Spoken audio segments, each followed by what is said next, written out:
Folks, welcome back to So Bad It's Good, presented by Betches Media. They are back. These are two of my favorite people that I've ever met doing what I do. They are the reason, or one of the reasons why I do what I do. And for you guys out there listening, they are truly your favorites, and there is good reason for that. They, of course, are the juggernauts of Watch What Crappens. They just had their Golden Crappie Awards in New York. This is better than any Broadway musical that you would ever see. They are also touring now. New dates coming up in March. And obviously, also, I'm a fan of Ben Mandelker's his Substack, where he said, "Where have I been lately?" and talks about a salsa verde recipe. So we have Ben Mandelker and Ronnie Karam from Watch What Crappens. Welcome, guys. Hey. Oh, hi. What's going on? God. I'll do this every day just for an intro like that. I love it. I know, seriously. We're just getting older. Like every time I come on, I do a similar intro. You say that. I feel like we're in Groundhog's Day. Do we just do this for the rest of our lives, you guys? Is this how it plays out? What the fuck else are we going to do? I mean, waiting tables again, that's for sure. There's like literally no other road, okay? We're on the only road.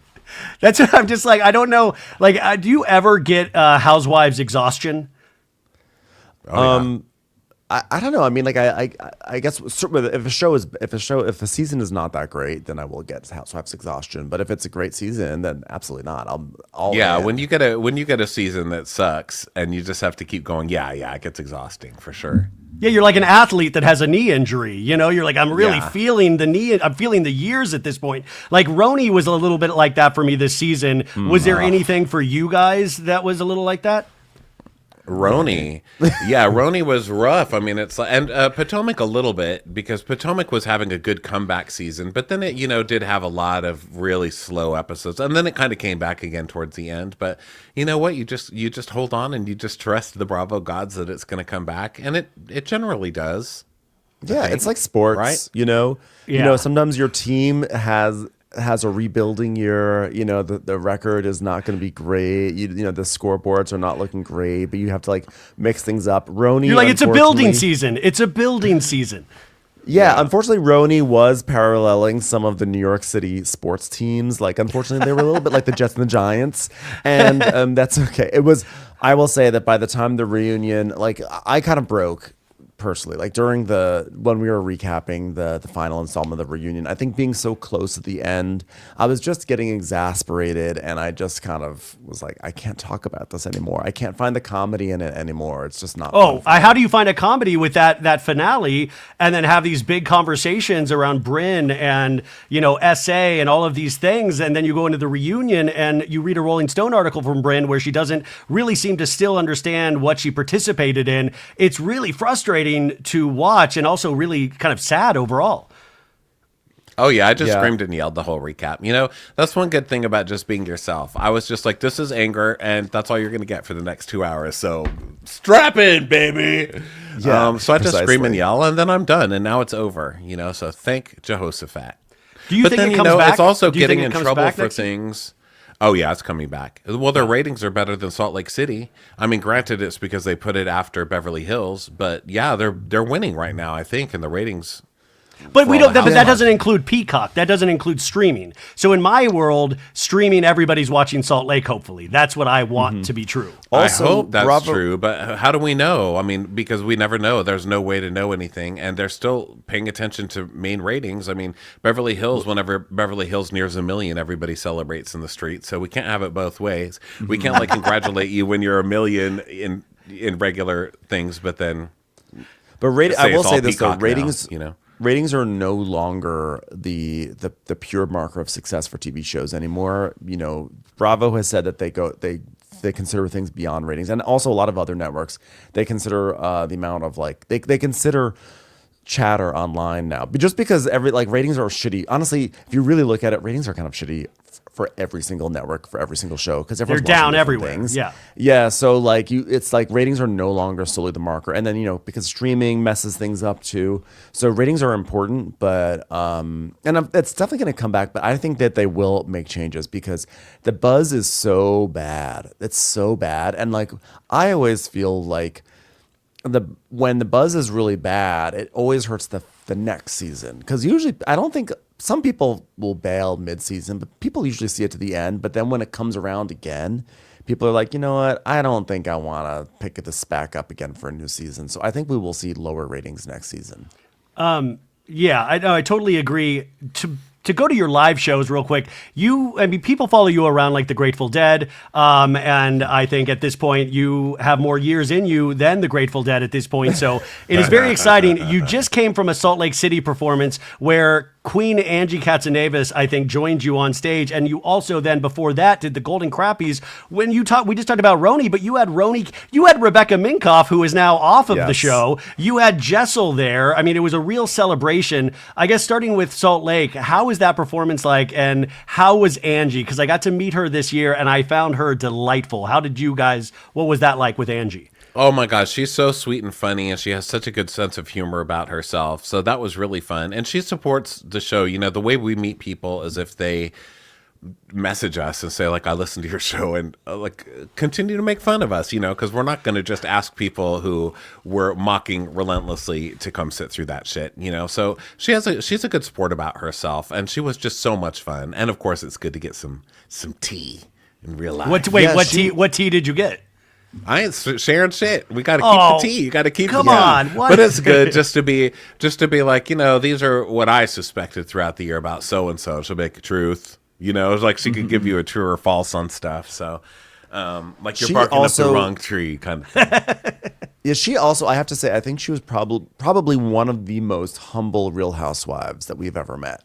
Like, she really, I think maybe because it's still pretty new for her, but she really was kind of like, I was just a beauty school person, and I worked hard, and I worked at the supermarket, and I bagged groceries, and now here I am.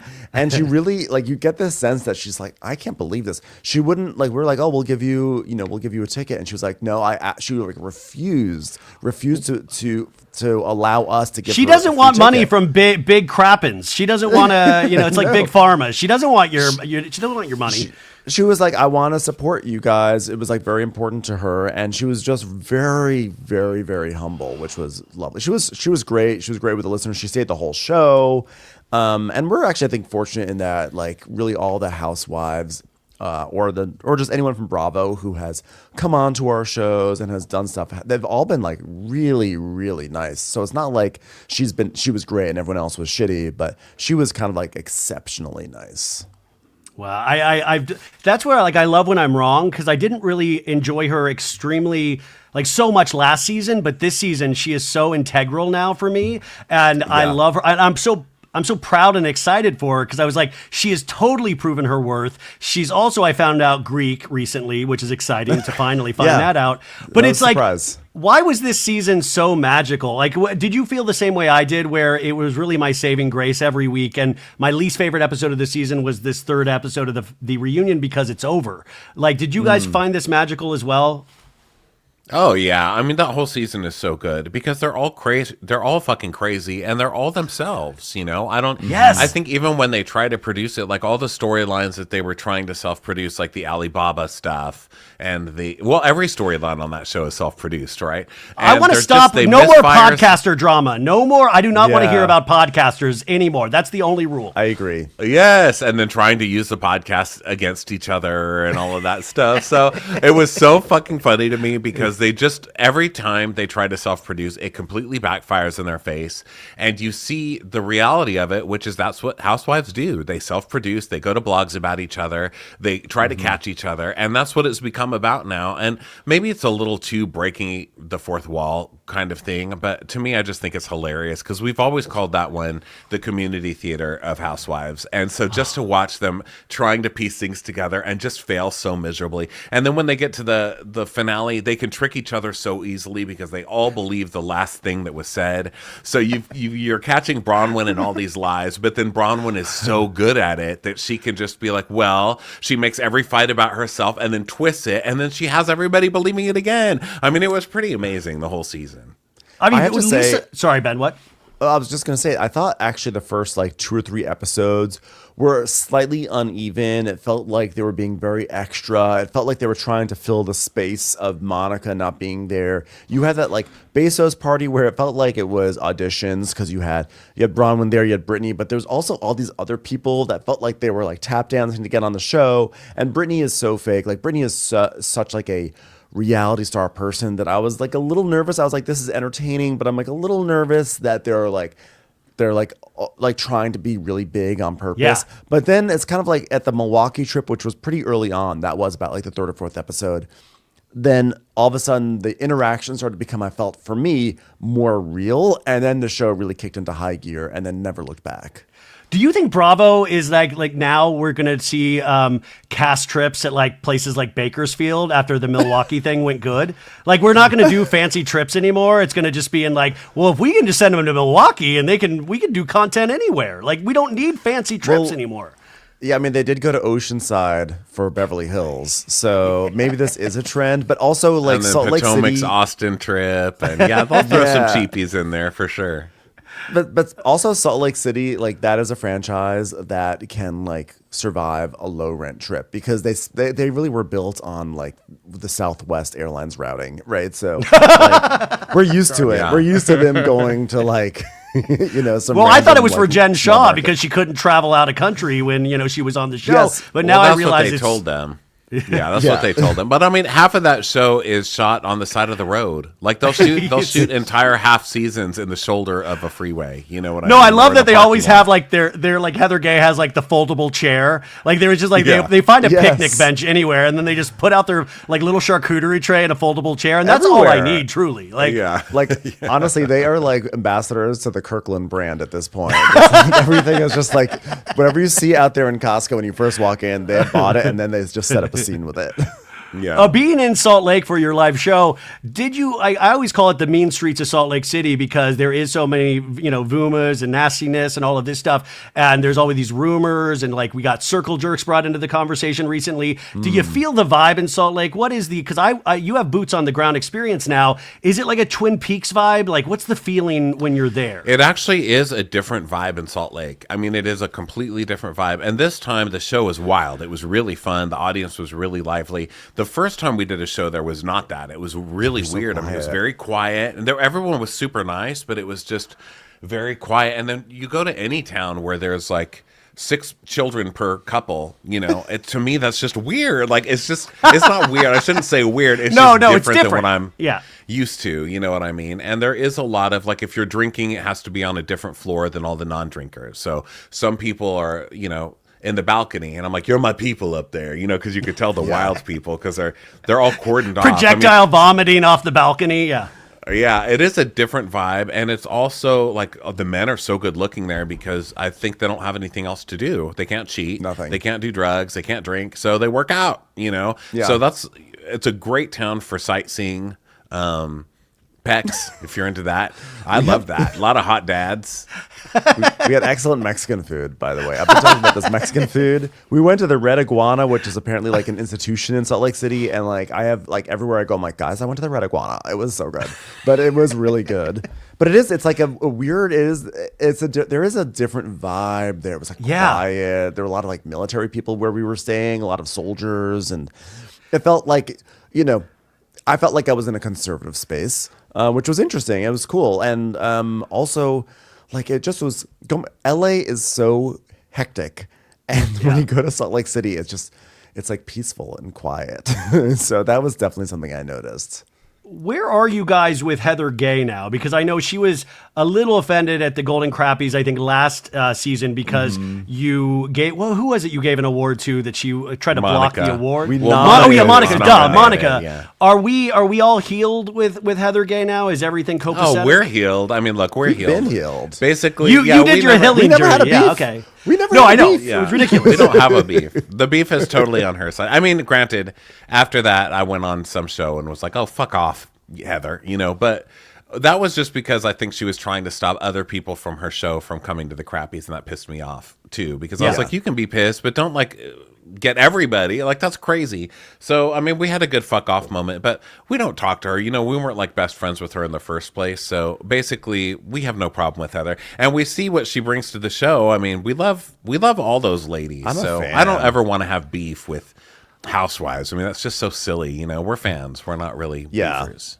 But the power she has to bring forth one of the shittiest games ever at that finale, like that's not even a game. Like that's the fact that everybody like so, and that's what I love about Salt Lake. They committed fully to that game. I mean, everybody except for Lisa kind of, but like the fact that Heather was like, I've got something that we can do that will fix everything. And I was like, I'm ready. Yes. I'm waiting for it. And then I hear it and I'm like, that's not it at all. Like, and they're all like, yes, that's it. I was like, this is so insane that this is happening. And it feels she so gets produced. away with it because that's what I'm saying. They all believed the last thing they heard, so they should have been mad and said, "Heather, this is destructive and terrible. Why are you doing this?" You know, but nobody ever said that. Even through the reunion, they didn't say it because they all believed the last thing they heard, which is something offensive about themselves that they were still pissed off about. You know. Well, I mean, look. The other thing is Love it. Heather is very savvy. And she knew this was not going to heal anyone, but she also knew it would be a moment. And like, you know, I think she probably felt pressure to deliver a great season finale, like a jaw-dropping, talked about season finale, especially after last year. And so nothing will ever top Reality Von Teese. Like that is I mean, just cemented editing into wise, pop culture. Like that's just the one probably the best season finale we've ever seen on The Housewives. However, she's like, but we need to have something good. And so she probably hashed this plan and said, you know, she sold it as it's going to have to help them. But it wasn't going to. And I think, honestly, probably half the people there understood what was going on. And they were like, we're going to do it. We're going to do it. Well, my theory is that they all knew ahead of time because they all seemed to find their bad thing pretty quickly, agree. or in terms of the edit. But I'll always I would have paid extra to see what happened after that table. Like, do you all meet? You all meet up in the villas anyways. Like, what was the vibe in the villas? What was happening afterwards? And that is a sign of a good show where I just wanted to keep watching. I just wanted to keep watching and seeing what happened. Well, that cast is the best at screaming and crying and throwing fits and then being like, okay, I forgive you. You know, they forgive each other instantly. Meredith does it like 10 within times. 10 minutes. Lisa does it within 2 seconds. I mean, Lisa was like, Yeah. oh, Whitney, you tried to ruin my relationship and my marriage. Okay, Whitney, I want to try again. I love now. you. It's going to be great. I love you, Whitney. You know, even when you're like an asshole, I still love you. Like, they'll switch in 2 seconds and be fine. But do you notice how Whitney was like, I have love for you? She wouldn't say I love you like back. She said, I have love for you, which I thought was like an interesting, not full love. It was, I have love. And I thought the verbiage was so interesting. But last thing about Salt Lake, you mentioned Bronwyn is, I loved her so much, and she had a less strong second half of the season going into the reunion, and she got dinged because she got caught in that jewelry lie, and it was very eye-opening, and it's something that I would love to warn her, you don't have to do shit like that for people to love you, like, at all. Would you agree with it? She also reminds me of Niles' wife on Cheers back in the day, BB Newirth. Lilith? Yeah. Let's use the proper Sorry, That was Fraser's wife. That was Fraser's wife. No, that's who it Niles' wa- wife. Yeah. Sorry, Fraser's wife. Fraser's wife, yeah. BB Newirth Lilith. She reminds me of that, but where do you see Bronwyn? Because I think she's so kind of fully formed as a housewife, but she is now proven to be a liar. Where are you guys at? I mean, Bronwyn, I think, wanted to be a housewife for so long and was always about to be cast as a housewife from what we've heard. Like, she's been on their radar for a long time. That I think in her mind, she's just watched every episode and she's ready. Like, she's done her homework. She's ready to go. But it's kind of awkward to watch as a viewer because she's just kind of going through the motions of like, I'm going to come on, I'm going to start shit, I'm going to tell everything that this person said to everybody else. And she did. She caused mayhem the whole season. Almost every fight was brought on by Bronwyn, taking information, twisting it, and then dropping bombs everywhere she went.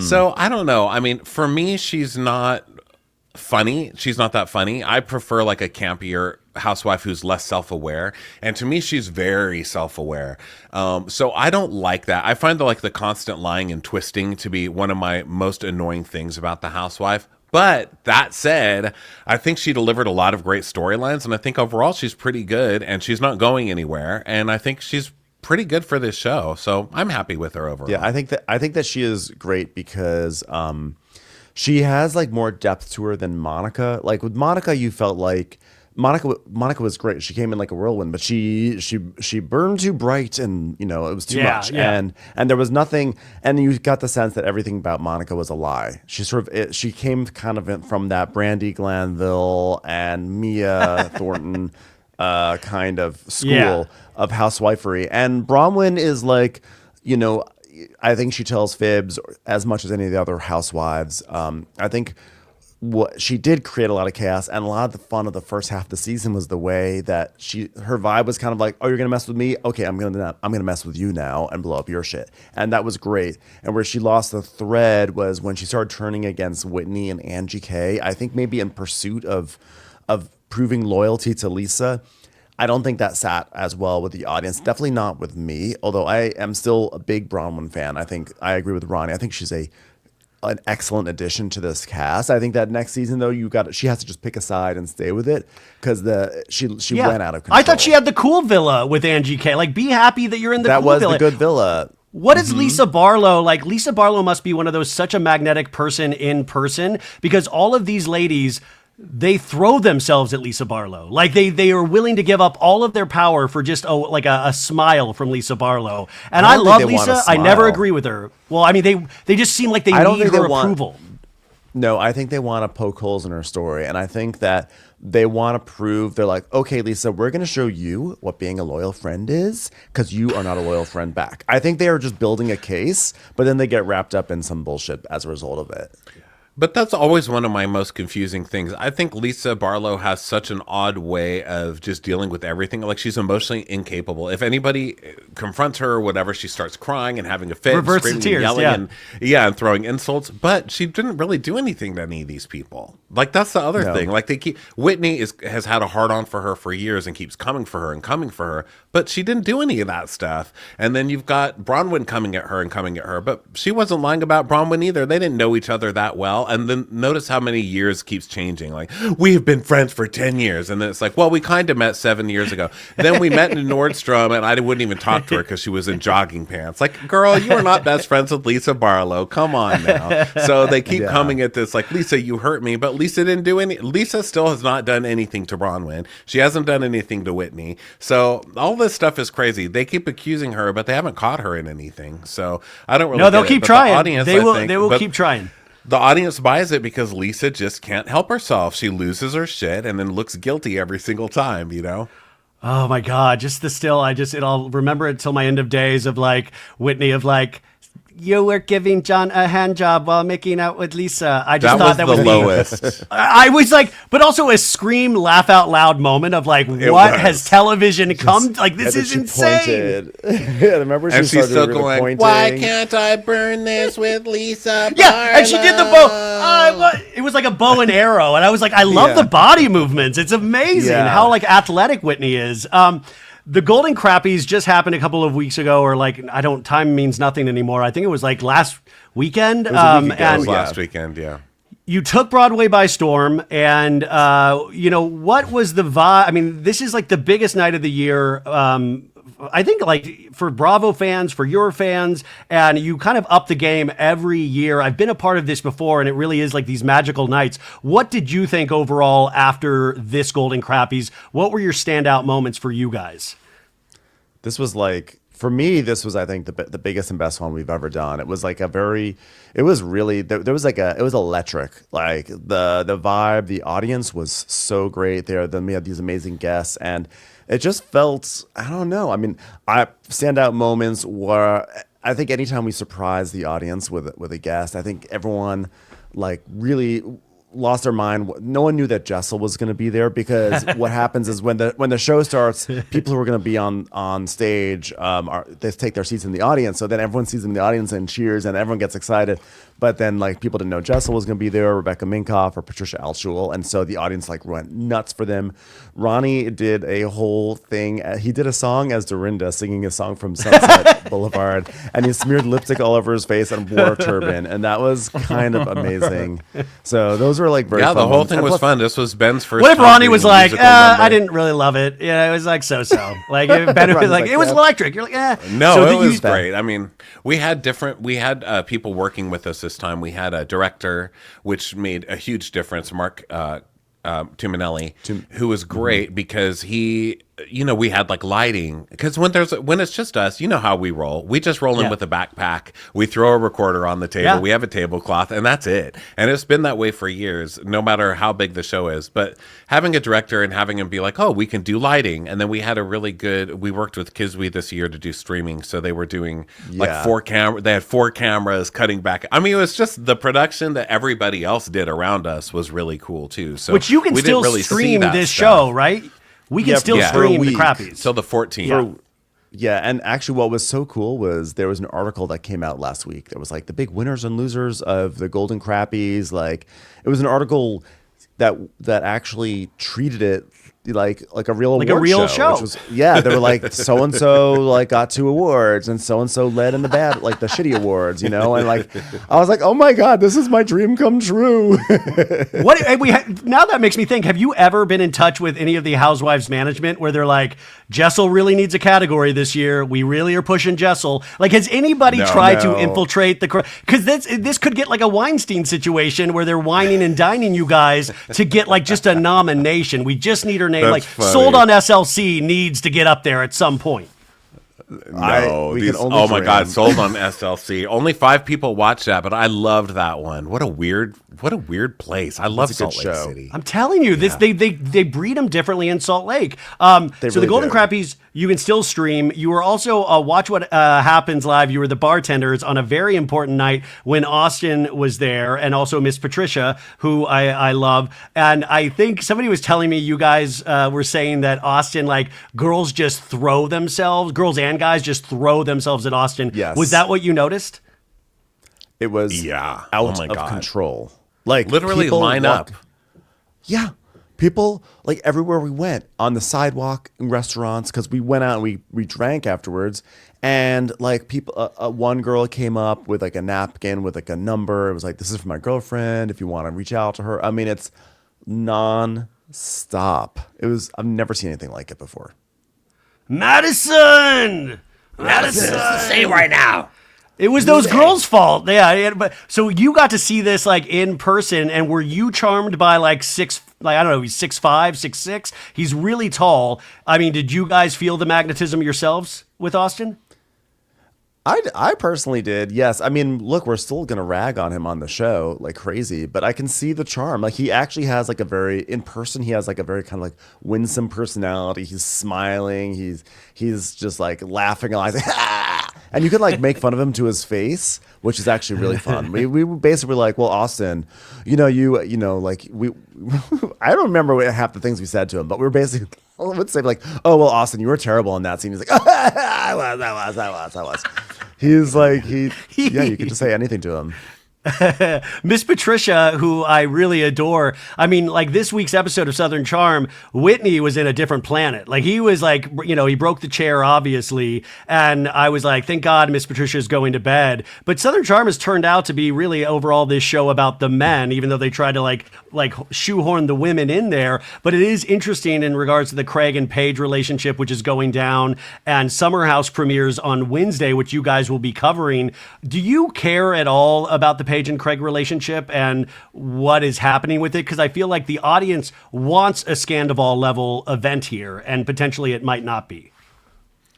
Yeah, I mean, I care because the audience is making me crazy villainizing Paige over something. I mean, Craig is such a liar. What did she do? And that whole thing, yeah, what did she do? She broke up with the guy, but they broke up over Thanksgiving. Then she kept it secret because he wanted to keep it secret. He didn't want to announce it. So then he betrays her and says he says that he was blindsided, and then he says, well, she claimed that it was mutual, but it wasn't mutual. No, she didn't. She claimed it was amicable. She didn't. She never said the word mutual. And Craig just twists he twists, he lies, and then he does this thing where he comes out on Instagram and he's like, well, guys, you've all heard about what happened to me. I'm pretty blindsided by the whole thing. No, you were not. You were not blindsided, and it happened a month ago, you fucking liar. But because he has that little smile and those dimples, they're going to villainize her just like they did Naomi. And I just think it's unfair. I don't like that shit. Yeah, I mean, we all agree that Paige is she's the real catch of this relationship. And Craig is a proven liar. He lies a lot. This entire season, JT's entire storyline is basically predicated on Craig just pulling out a lie out of nowhere. And he's lied before. He lied about going to law school and all that stuff. And they even have an editor troll of that. And he even then was asked about it on Watch What Happens Live like months ago in the premiere. And he said, no, I've never lied. And I'm like, you literally have the editors pulling together your lies. So I wonder how he logisticizes it to himself. Yeah, you know what? Craig has definitely turned his life around, and he's made something of himself, and he is very, very charming, and he does have like a sweet, outwardly facing persona, but we also see him having temper tantrums. We also see him lying, and we also saw, we all kept on saying, oh my God, how long before this relationship finally reaches its inevitable end? And how many of us said, Paige needs to just move on because she's never going to like it down in Charleston. And then she finally does, and people are like, oh my God, I can't believe Paige. Paige, you know what? She got some value out of this relationship. I'm sure it was very good. Supporting Paige, and I hope that she moves on to a wonderful man up in New York City.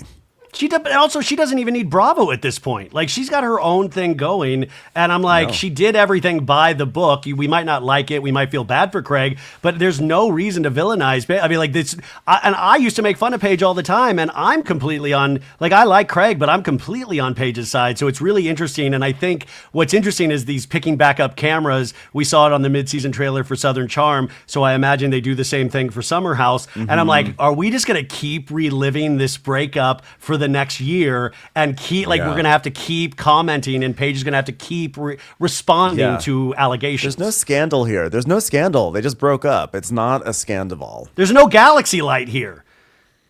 Yeah, but they're trying to villainize her in a way that I really don't like. I think it's unfair. And, Paige has her, we make fun of Paige all the time too, because that's what we do. I mean, Paige has her faults, but that's some bullshit. At first I was like, don't take sides. It's silly. It's a mature breakup. But then you see it's not, and he's lying and pulling all these strings behind the scenes to make her look like shit. And I don't think that's fair, you really think behind the scenes he's participating in making her Oh yeah, look bad? Well, he sends Austin onto Bravo or to Watch What Happens Live, and Austin's hinting that Paige was cheating, right? He was insinuating that Paige started cheating and doing all this stuff. That's such bullshit, First of all, how would he even know if it wasn't for Craig telling him stuff like that? I mean, it's just crazy. Maybe she cheated with Austin, Ronnie. Maybe that's how he knows. He's the one. Paige has much better taste than that. So he sends his attack dogs, but then he gets mad, and then you've got Patricia #BoyMom, who's gonna completely stick up for the boys every single time, as we see on Southern Charm. And then he gets mad that Amanda and Kyle stood up for Paige on another podcast and unfollowed them. So the one that looks really fucking immature right now is, as usual, Craig. The one that looks like they're lying about things and timelines is Craig. And we saw on the show this week, we see it every time Paige is on, but this week it was very clear. He takes her to a bee farm. He keeps saying he wants a family. She keeps saying she absolutely does not. He's saying he's ready. She's saying, I am not. I want the same chance that you had. I want to till the age that you had. So he's just completely ignoring her and trying to make her do whatever he wants. And that's shitty. He can do it with a smile on his face, but it's still shitty. So, but he really fills out he fills out a sweater. He really he looks good in a sweater.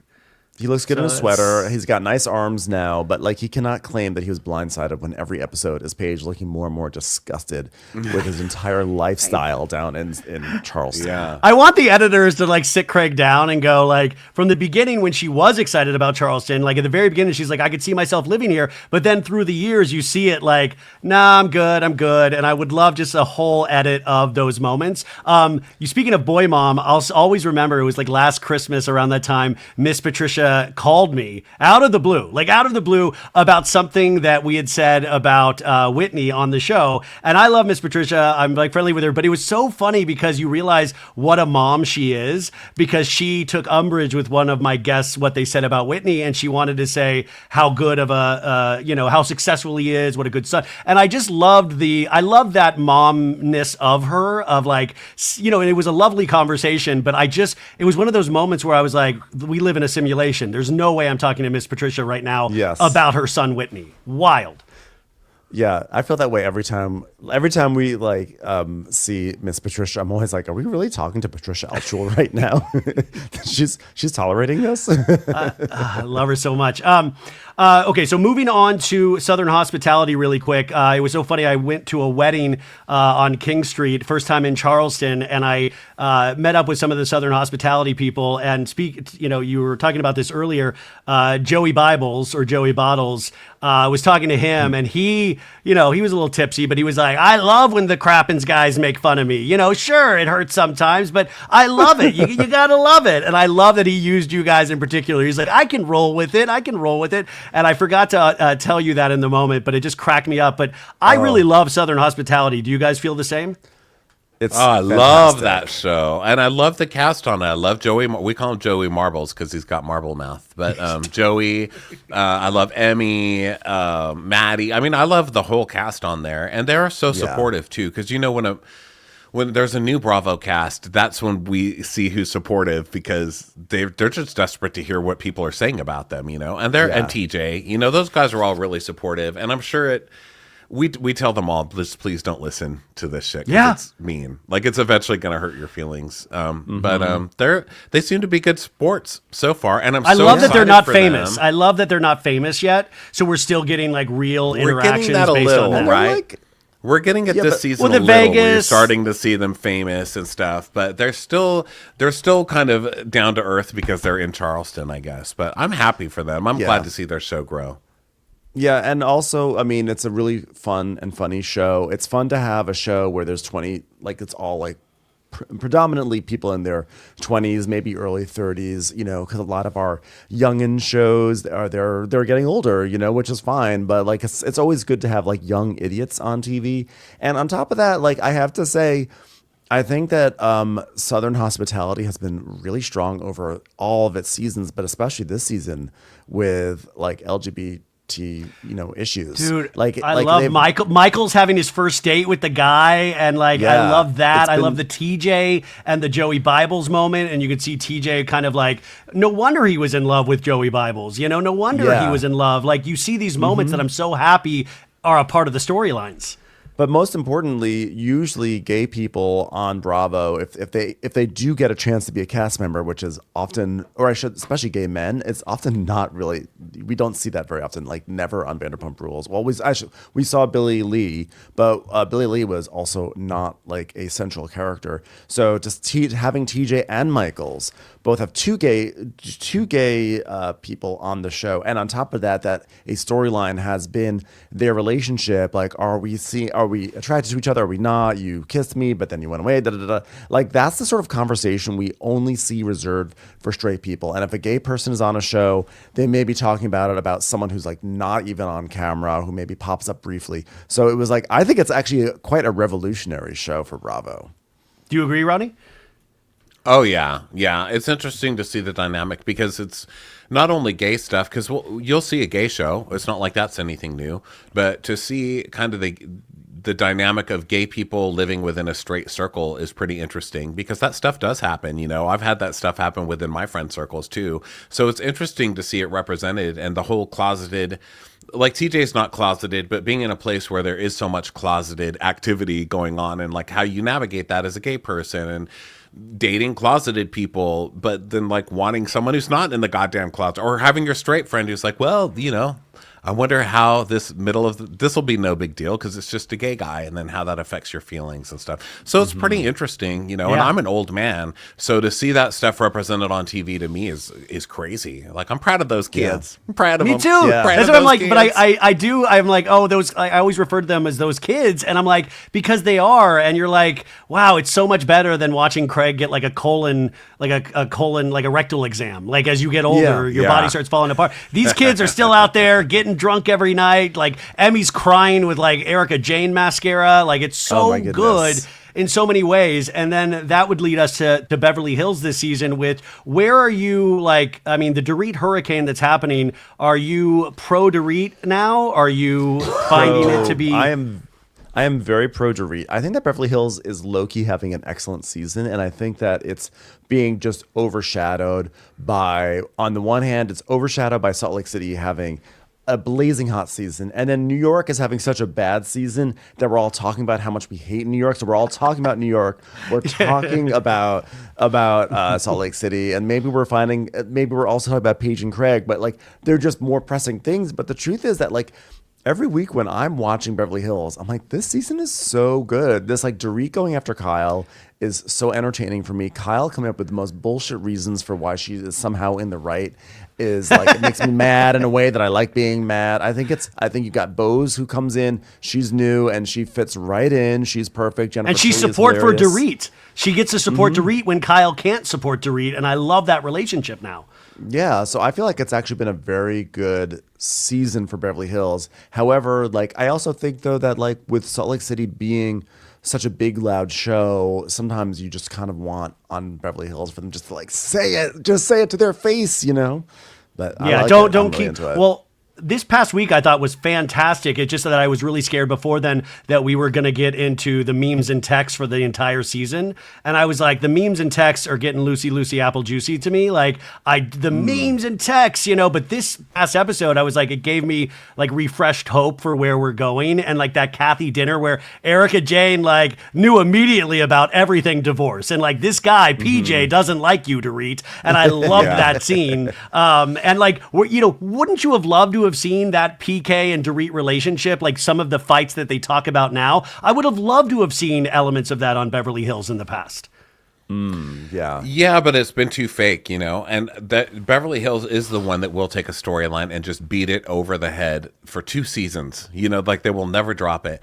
But I think what's making this one interesting is the reset that they're doing without firing everybody. It's really interesting that they've just kind of gotten Kyle really doesn't have the allies anymore, and so you're having to watch Kyle shoot with all of these different groups of people that she never would have given the time of day to before, and having her react in a group that doesn't just kiss her ass and do whatever she wants is pretty interesting. I think it's so funny to watch. Bose does not give a fuck. Sutton does not give a fuck. Dorit no longer gives a fuck. And also, I've always, ever since Dorit's first season, I mean, basically it's like watching a mystery show where you're like, okay, these people eventually are going to be bankrupt and in prison, Dorit and PK. So how does it happen?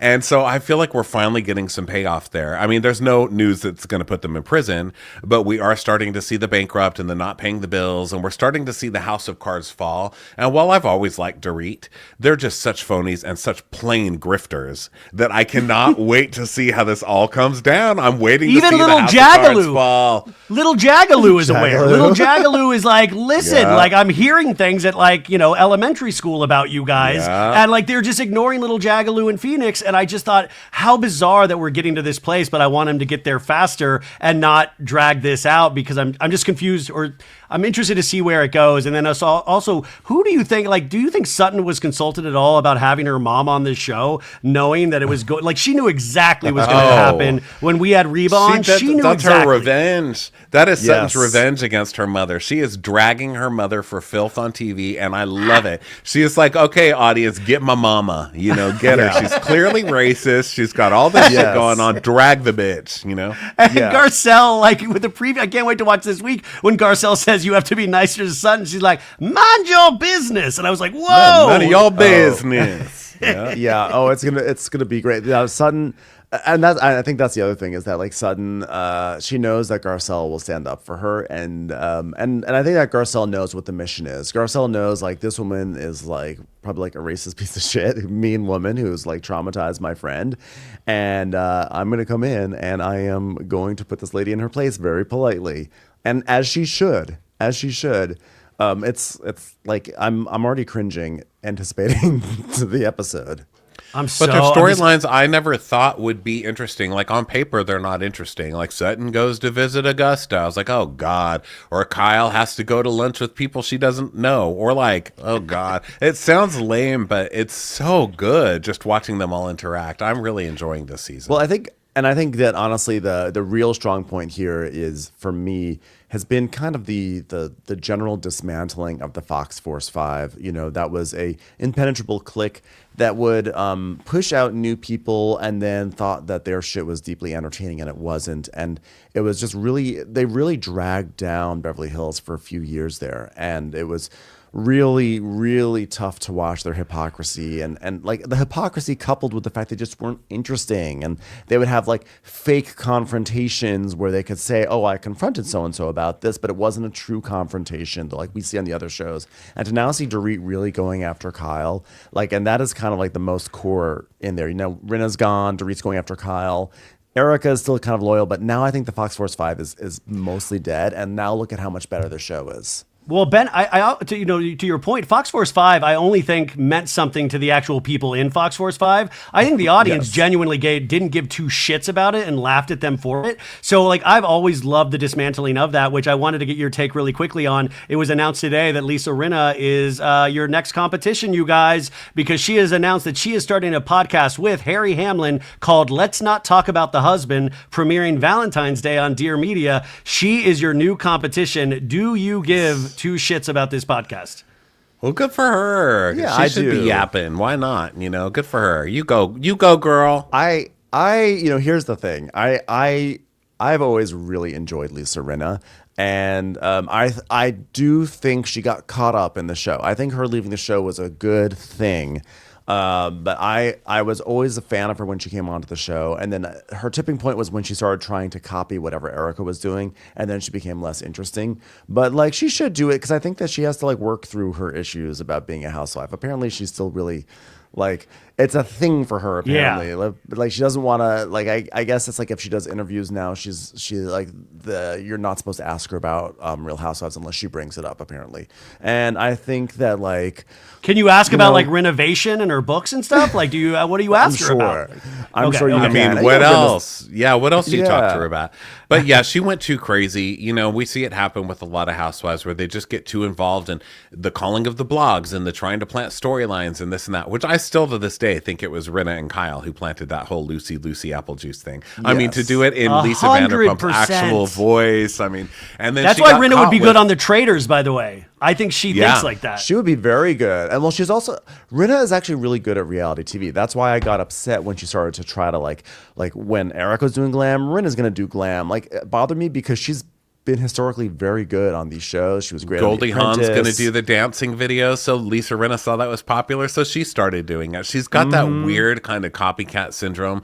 The Yolanda's daughters are models. Her daughters are going to, she has this like copycat mentality, and it's very funny for a housewife. I think she just got too caught up in the down and dirty part of it, and it ended up turning on her. You know, And she got became a caught in the end. caricature of her. I felt like she became a caricature of herself, like of what like her.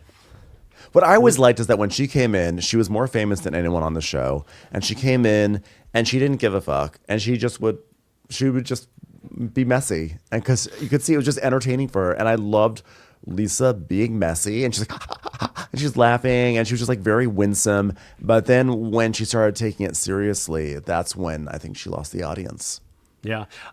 Potomac, we have the reunion coming up this Sunday. I was really bummed. I still thought even with the Super Bowl, it was going to start last night. So I like ate so much cheese dip and I was like miserable after the Super Bowl. And I was like, oh, it's not on, but we get it this next week. And I will say, even for an uneven season, the reunion still looks really good, even without Karen Huger being there. I'm really excited for the Potomac reunion. Are you guys looking forward to it? I am. Yeah, I am. I think it looks really, really good. And it's been an uneven season, but I think their casting of Stacey was fantastic. And I think the regulars are doing a pretty decent job. Maybe it's getting a little boring, but I think they're on the right path, and the reunion looks so funny. And I love that Wendy's coming out and just completely disowning Cohen now because Cohen got a DUI. Now that I've seen the footage, That's not the friend I know. Yeah. I like that she's kind of come into play because she's had a very, like, let's repair the image kind of a season for Wendy. And so I like that Wendy's going to go back to some of the classic Wendy moves that we're used to. Yeah, I think that I actually think it was a pretty strong season for Potomac, and I think that they're back in the right direction. I think that they, like, sort of 3/4 of the way through, they lost direction a little bit, like around like the Love Lagoon and into the trip to Panama. The Panama trip was not that good. Love Lagoon stuff was not that interesting. But when they came back from Panama, the show picked right back up again, and it got into all, when they were sort of like at their best when they were just kind of giving Karen the business for her DUI. Like it just, like it shouldn't be so funny. But like just watching the delight that they have in just like carving her up is great. And that finale, I'm sorry, the dog shitting everywhere, and I thought it came together at the end, and the Stacy element at that table in regards to Karen. I just loved all of that. And if the preview just makes it look really fun, even with the tragedy of Karen Huger. So I'm really scared that Karen's going to go to jail. So I'm really nervous to see what happens. Well, you see in the preview, yeah, she's gonna go, but they put a framed picture of Karen on a chair. I mean, it's just so. And then she has a videotape response where she's like crying in the response, and they're like, Karen won't survive without her wigs in jail, and I'm like, oh my god, that's wild to say, but so true. Yeah. They're going to kiss her butt in jail. They're going to love her. She's going to go to easy peasy jail, and they'll all kiss her butt and love her because they all probably watch that show in there. And Put her she's with gonna Jen be fun. Shaw and I think she's Elizabeth only going to Holmes. go. She's only going to go for a couple of months. Jen Shaw is what I'm worried about because her ass is going to be out in 5 minutes. Oh, they dude, keep I told reducing you that sentence. Oh my god. I keep saying on the show, I said, there is somebody in that prison system that's a huge fan of Salt Lake City, and they're trying to get her out before season 6 starts filming. Like, they keep reducing the sentence to the point where they're going to try to get her on. And, like, I'm getting nervous that it's going to come way sooner than we expected. And I'm curious what Bravo and Shed Media, I think that's the production company, what they're going to do if they're going to let Jen Shaw back on eventually. Oh, they're going to. They're going to bring Jen Shaw back on. I think so. I mean, the other cast is going to try and block it, but I mean, how long can you block it? I don't think the cast has that much power. They already pulled it with Monica where they got her blocked, and I think that's the card. You already played the card. I don't think they're going to. There's no way Bravo is not going to bring back Jen Shaw. By the way, what was really crazy was that Angie said at our live show that she met Jen Shaw like 1999 or something like that, and she said that Jen was really quiet and meek and didn't say much. And we were like, what? Where did that come from? She's like, she just turned it on camera. That was a shocking revelation. That is. I mean, I wish they did that one episode of Countess Luann and like the documentary about her life on Bravo. Why don't they do that for more Bravo celebrities? I don't understand. It was so good. I know. That was like a pilot that I don't know. It seems like that's easy content. That was so good. I love that if they were only going to do that for one person, it was Luann that they chose. And I mean, like Luann's story, she's like, well, I was driving Gashad and I had a nicey patch and tumbled down the hill. And I thought, my God, I'll never be able to sing cabaret again. I think she actually said she was like Sharon Stone at an award show and went on and accepted an award. It was something crazy. I'm trying to remember. We got about 9 more minutes, and I wanted to ask about The Traitors really quick on Peacock because this is a show like Salt Lake that makes my heart sing, even in its ridiculousness. I've watched all the different iterations of The Traitors, which you can stream all on Peacock. What are you thinking this season? And are you like me, where you're like, yeah, man, at this point, take Sandoval to the end. It's like, I don't think this is redemption, but I think he is hysterically himself, and he thinks he got a win this week, but it was the easiest win ever. How are you feeling about The Traitors so far? Well, I love the show. Loving The Traitors. Yeah, we love The Traitors. And actually, I'm really interested to see how far Tom will go. And I think it's fun being able to laugh at Tom again. You know what I mean? It really is nice to just be able to laugh at him because he's another one who just started taking himself so seriously over the years that by the end, it was just this dark force of gross. It's just a rain cloud of douche. But he's back to his roots, just being stupid. That's all we really want from you, man. Just so be easy. stupid. Yeah, it's so easy. Just be you. And I think that's someone who really can't help but be themselves. So I'm actually glad for him. I don't think it's any kind of redemption either, but it is nice. The audience will forgive you. You know, time passes and the audience eventually forgives you. And it's good to see him just being a dumbass. That's all I ever want from him. Yeah. It's such a good formula for a TV show. First of all, I love playing these sort of games just like in real life. I know. So to see it on TV is really fun. I think it's so versatile, right? Because you could do all sorts of fun things with the cast. There's always intrigue. It's always going to play out in a different way. I think it's, obviously I was upset with like the attack on the housewives at the top of the season. I thought that was like, it was really unfortunate because we knew what sort of entertainment value they would bring. But what's good about the Traitors is that like new surprising interactions and entertainment emerges that you're not planning for. And so, like it's been really, really fun. And there has been like some really good strategy, I think, this season compared to the past two, in that like mainly from Boston Rob, because Boston Rob like sees the strategy here. So fun definitely to not watch. from Danielle. Not from Danielle. I love Boston Rob's comment this past week's episode. Not good at not a good trader and not good at playing this game. Like I loved, like it was like, yeah, you are not either of those things. And I didn't watch her on Big Brother, so I'm like trying to find things to like about her. She was good. She was good on Big Brother, but the thing is this though, Rob, for being as strong as he was in terms of like sitting at the round table and being able to defend himself, his fault was his ego, and he called the shots on every single murder, and like he should never have murdered Derek. That was a stupid thing to do, but he was very threatened, and so he's an idiot for that. But I love Carolyn. And I'm a Survivor fan, so I loved her on Survivor. So when they cast her on this, I was so excited. I had no idea she would have this kind of like breakout season. It makes me so thrilled that like all the Bravo people are now meeting Carolyn if they've never watched Survivor. And I just want, my only goal is for either Carolyn or Dolores to win this whole thing. Well, Dolores comes in at the very end, and like we have they're talking to the coffin because they're murdering in plain sight, and all of a sudden Dolores is like, "You better kill me, cause I'm coming for every traitor," and I'm like, "Where is this coming from? You've been wrong the entire season." You're like, "I finally got it, so you better kill me now," and I'm like, "What are you talking about?" That's Dolores. I love it. That's Dolores. Dolores on Jersey is constantly on the wrong side of history, but she does not really care. She just doesn't care. She's like, I drove in the same car with you, so I'm going to stay on your side. That's it. Yeah, she's on the right side of her convictions, and that's all she cares about. Oh my God! But Carolyn, I'm a huge Survivor fan, and like I will always remember her season. Remember at the very end when all of a sudden like she like knew how to make fire immediately, like, and you were like, oh my God, you're good. And I thought it was inspired casting, because that's the other fun part is like, I don't watch Big Brother. So to meet like Brittany and people like that, I'm like, oh, these are blind spots for me. So it's so exciting, the casting. I know, but I do wish, like, I feel like there's a few too many CBS people on the Traitors, and like Bravo people really have the fun personalities. Although I don't know totally why Sierra was their choice, but but these shows bring out different personalities, different people, and Sierra really has not popped on this show, if you ask me. But Carolyn, I still wanted Carolyn to win her season of Survivor. I'm still really upset. I liked Jam, but like it was all about Carolyn. I mean, the way that season opened up with just a shot on her, I've never done this ever before. So Ronnie, basically, the seasons always begin with like Jeff Probst being like, "Survivor is more ambitious and better than ever before," and there's like waves and this shit, they just open up with Carolyn on the beach being like, well, what do you want me to say? I mean, I'm here on an island, and I don't know. This is weird. It's an island. She went on for like 3 minutes, just monologuing. It was insane. She's a star. She's a star. So, and then, are you watching anything else non-Bravo right now? Personally, I'm loving Severance. What are you guys into?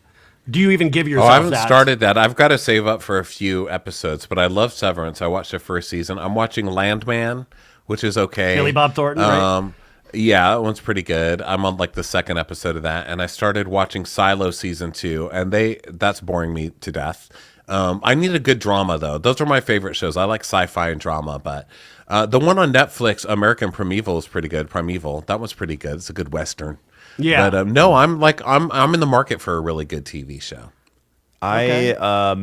Like because of the crappies and because of our touring, I literally have just not had time to watch anything other than our shows for the past, I would say, literal 3 to 4 weeks. But I'm hoping now this week to be able to start catching up on the most important television show, which is Love Island All Stars. Oh, see, it got to a point where I was like, I don't think I can do it this season, just because when so many episodes, like I start having agita, and I'm like, I can't keep up. You just have to and power some of the through, shows, that's a great. That's on Peacock. Marty- Ek and Sue's I'm like was 20 on episodes there. behind. See What'd that? you say? It's no, I was just saying Ek and It's hard. Sue's on there. Like I know, it's it's just like I'm excited to. I'm just gonna like go through and fast forward where I can fast forward. Which, by the way, going back to the traders, that they've got they have to like reduce the footprint of these challenges. I mean, they're fun in terms of well, like the bug camp one was value. really fun. It was. I was definitely laughing, but they take up too much time. Like the real joy of the show is the round table and the scheming, and we need like if these challenges are not going to be more impactful, and this one was semi-impactful because it affected who could be murdered, then they cannot take up so much space in the middle of the show. Yeah, I mean, I just love it all. Whatever they can give me, and Deal or No Deal Island is actually pretty good too. It just needs to be longer. It's like heard 43 people seem minutes to is like not. that. I didn't watch the first season, but I got into the second season, and it's really decent gameplay. It just needs to be like an hour and 15 minutes because it's on NBC, and you have to 43 minutes with commercials is not enough to like really get to know the new players. You have Parvati, Dr. Will, so that's great, but you just need more time with them. But it's really solid. Okay. You guys, thank you for doing this as always. The Golden Crappies you can stream up until the 14th, and then we have new dates in March. You have Cincinnati, Ohio on the 14th. You have Ontario on the 16th. You have North Carolina on the 22nd, and Atlanta, Georgia on the 23rd. You can get all your ticket information at watchwhatcrappens.com. But you guys, thank you as always. You're heroes to all of us, and I really appreciate this. Thank you. Love you, Thanks so buddy. much, Thanks for Ryan. having us. Thanks for having us.